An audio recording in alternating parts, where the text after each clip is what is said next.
O Senhor Jesus, durante seu ministério terreno, como falei no domingo passado à noite, ele veio mostrar, especialmente aos judeus, e o Evangelho de João é escrito intencionalmente para os judeus, para que eles crescem que Jesus era o Messias, o enviado de Deus.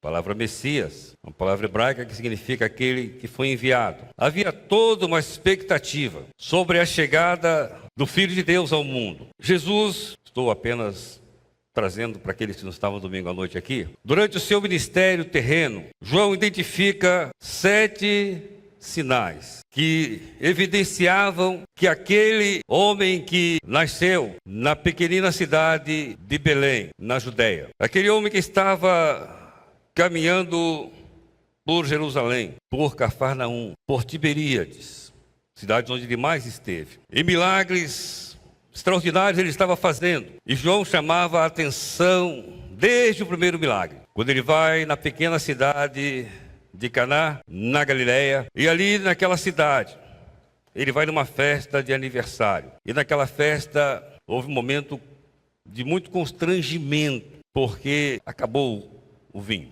E Jesus, então, transforma água em vinho.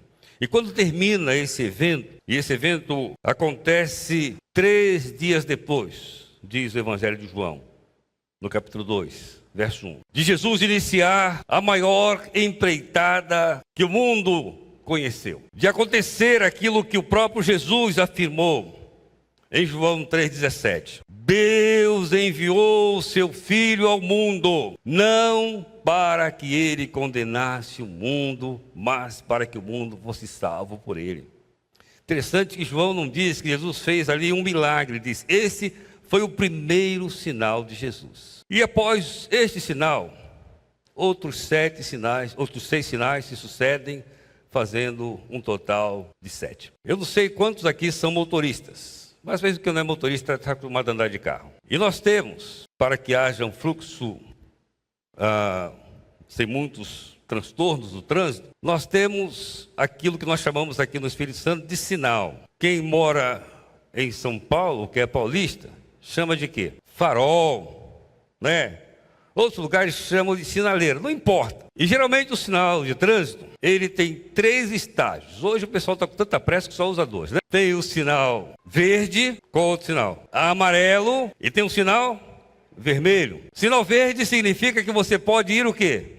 Em frente. O sinal amarelo, atenção, né? Presta atenção. Tem muita gente, hoje o trânsito não usa mais o sinal amarelo, pelo menos aqui no Espírito Santo eu não vejo. Então tem muita gente quando vai vendo que o sinal está apagando, e quantos acidentes acontecem por isso.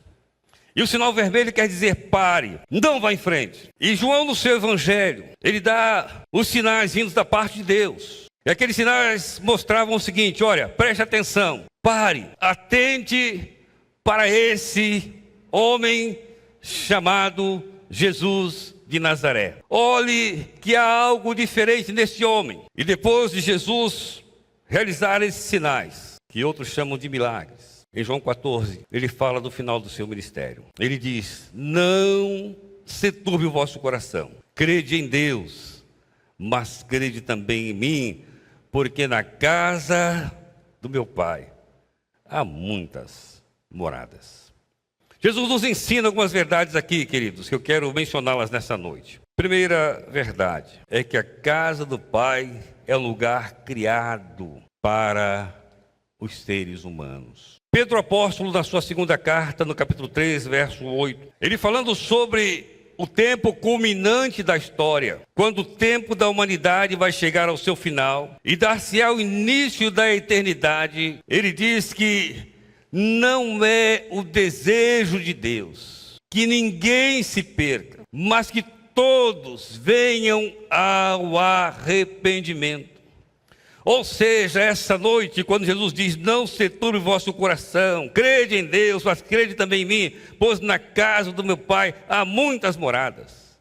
Ele está expressando o desejo de Deus, de que nós possamos um dia morar com Ele no céu. Eu mencionei no domingo passado que eu imagino aqueles que ouviram Jesus pela primeira vez. E eu sempre leio a Bíblia imaginando o que estava acontecendo naquele momento. Eu creio que até os discípulos pensaram, Jesus não está muito, bom da cabeça não. Como é que ele fala, na casa do meu pai há muitas moradas? Ele não tinha nem casa para ele, mas ele não estava falando daqui, ele estava falando do céu. Ele estava falando de que esse Deus, criador de todas as coisas, que fez o céu e a terra, conforme no dizer do apóstolo Paulo, escrevendo aos cristãos de Corinto, na sua segunda carta, no capítulo 5, no verso 21, ele diz que Deus estava em Cristo, reconciliando consigo o mundo, não lhes imputando os pecados. Ou seja, Deus se manifestou na pessoa de Jesus, para que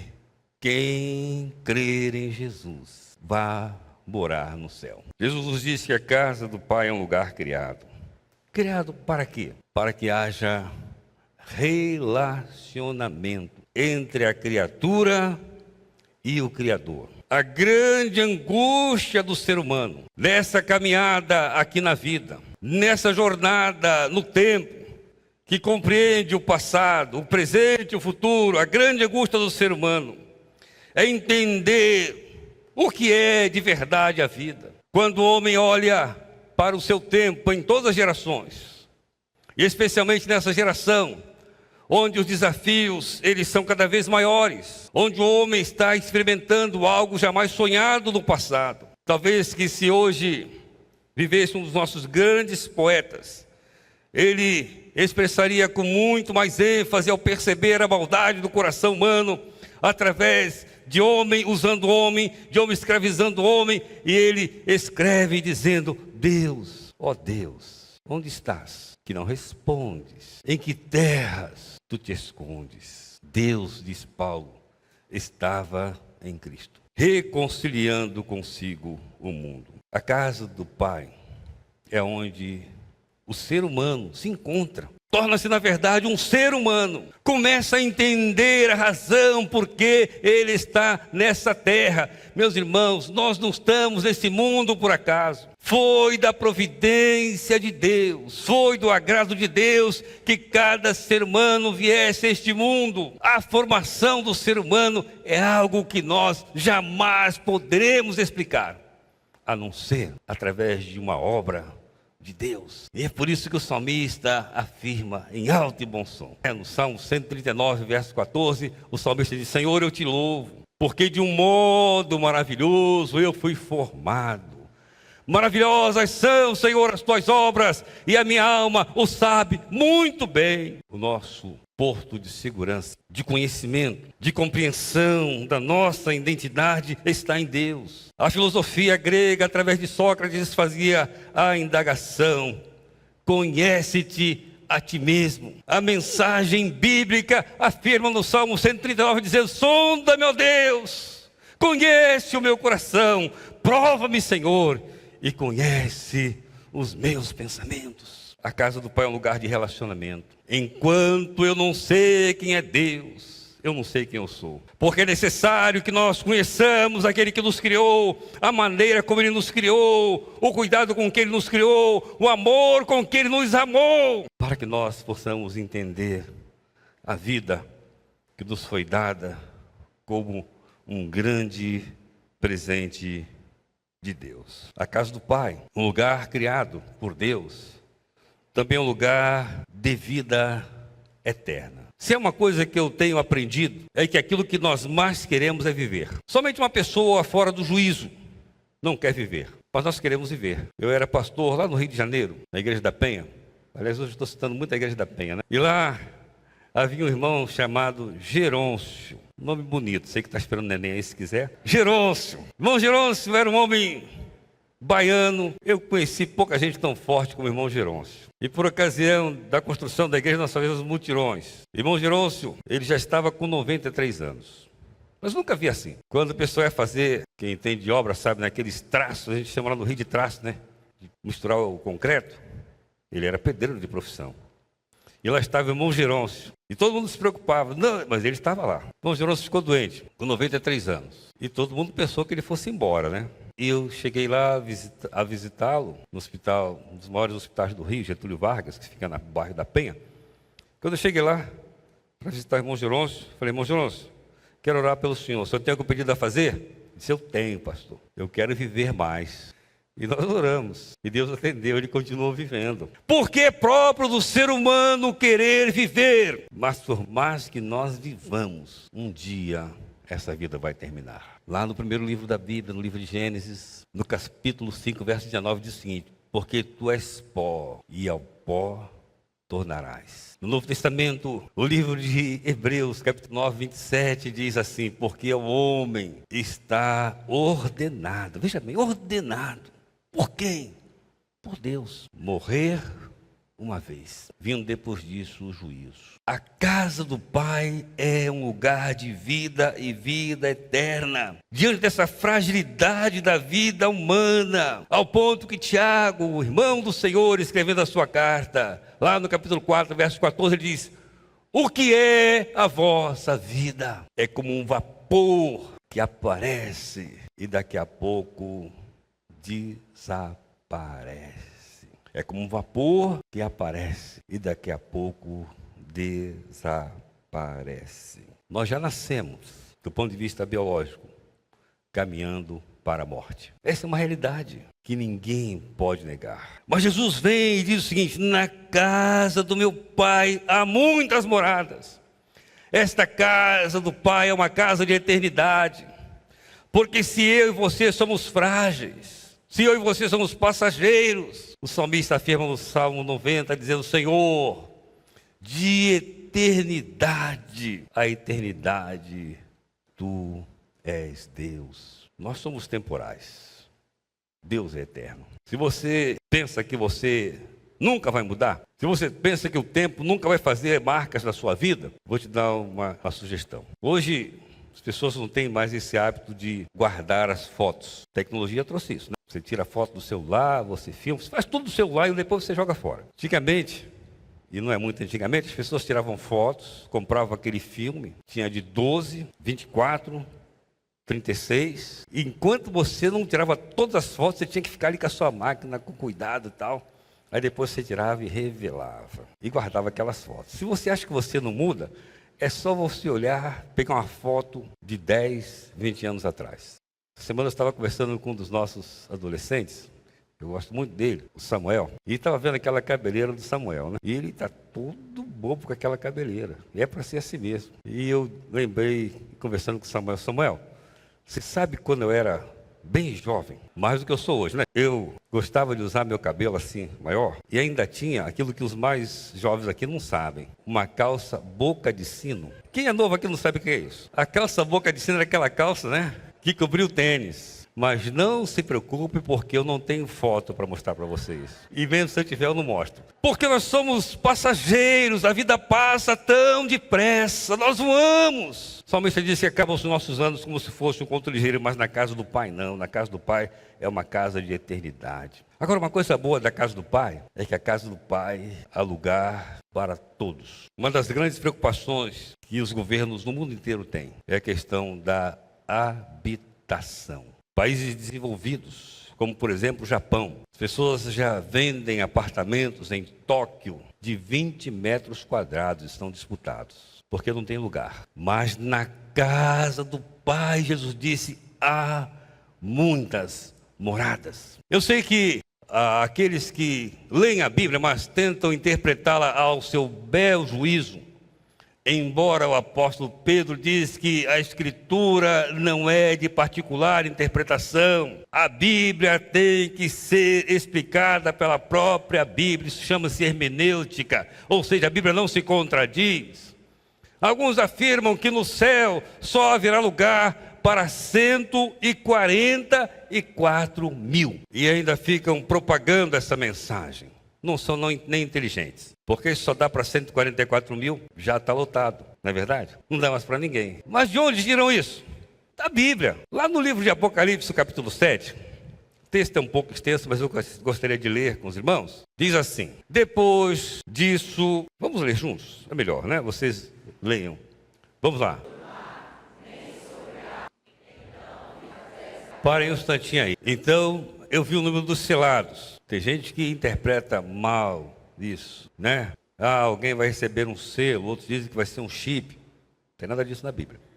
Dos 144 mil. E agora vamos prosseguir. Quem são os 144 mil?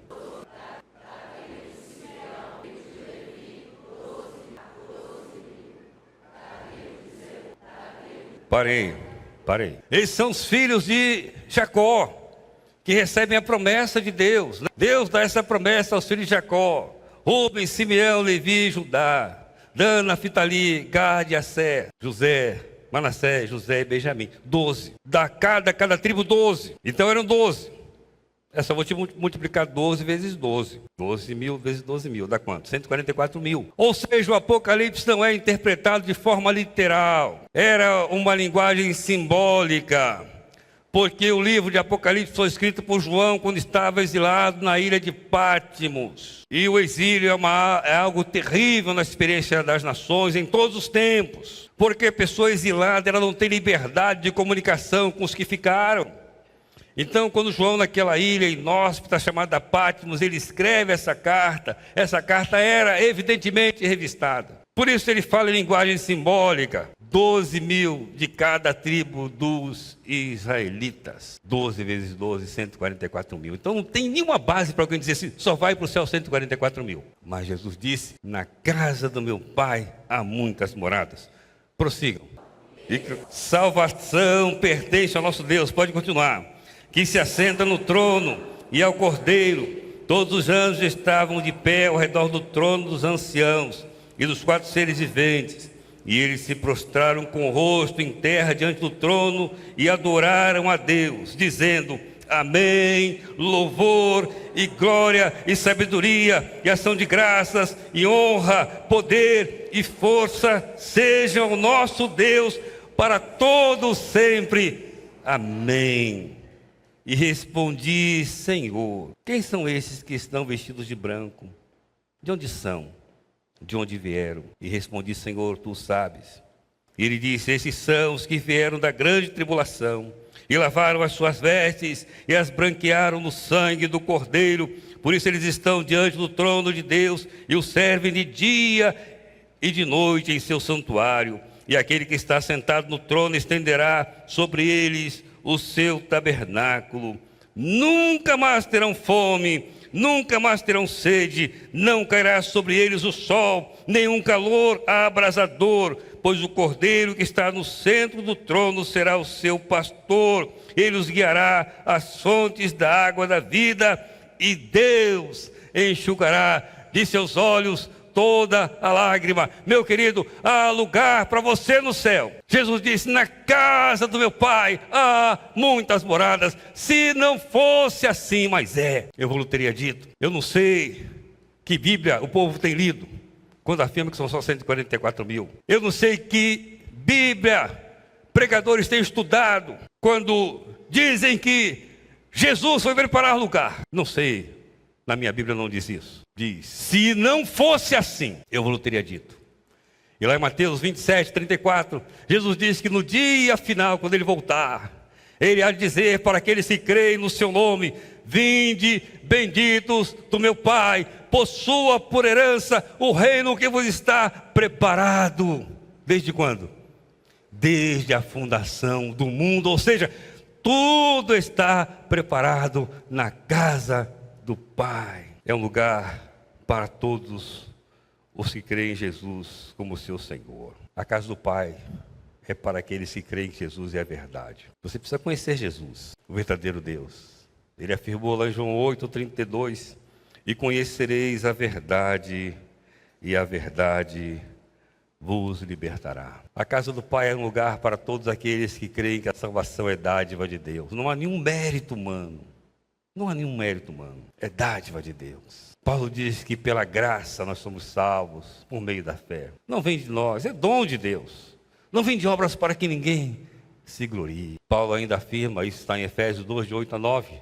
Lá em Efésios, capítulo 1, a partir do verso 3, Paulo diz assim: bendito seja Deus, o Pai do nosso Senhor Jesus Cristo, que nos abençoou com todas... Presta atenção nisso. Com todas as bênçãos espirituais nos lugares celestiais. E no verso 4 ele diz assim: como também nos elegeu nele antes da fundação do mundo. Deus tem alguns que Ele predestinou para o céu, e se você foi predestinado, você vai de qualquer jeito. Alguns estão predestinados para a perdição.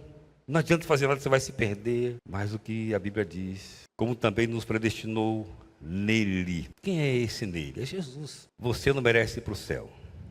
Eu não mereço ir para o céu. Mas Jesus abriu para nós a porta do céu. Jesus abriu para nós a possibilidade única de morar no céu. A casa do Pai. O único caminho é Jesus. Ele afirmou: eu sou o caminho, eu sou a verdade, eu sou a vida. João 14,6. Ninguém vem ao Pai senão por mim. Eu pergunto para você, terminando meu sermão dessa noite: você vai morar no céu? No Rio de Janeiro eu estive de férias, viajei bastante, estive em alguns lugares, estive numa ilha com a minha família, estive no Nordeste, mas a melhor parte da viagem é voltar para casa. Como é bom voltar para casa. Nessa vida você está viajando. Preste atenção nisso. Mas haverá um dia que você vai precisar voltar para casa. Onde será a sua casa? Se eu perguntar nessa noite, quem quer morar no céu? Todos vão dizer: Pastor Joel, eu quero morar no céu. Mas sabe o que Jesus disse? Crede em Deus, mas crede também em mim. Na casa do meu Pai há muitas moradas. Sem crer em Jesus, ninguém entra no céu, gente.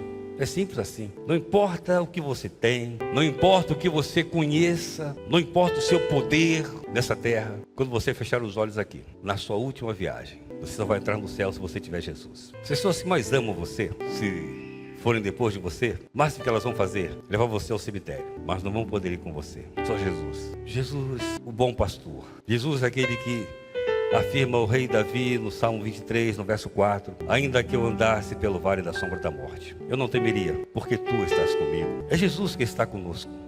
Você crê em Jesus de seu coração? Ah, pastor, eu gosto de vir à igreja. Não é isso que eu perguntei. Ô, pastor, meus pais são crentes, fui criado nessa igreja. Não é essa a pergunta, gente. A pergunta é o seguinte: você crê em Jesus de todo o seu coração? Na casa do Pai há moradas para todos os seres humanos que creem em Jesus. Agora, se você não crê, por mais que Deus o deseje, você não vai entrar no céu. Vamos cantar esta canção. Eu queria que você pensasse na sua situação espiritual. É algo muito sério que Jesus falou.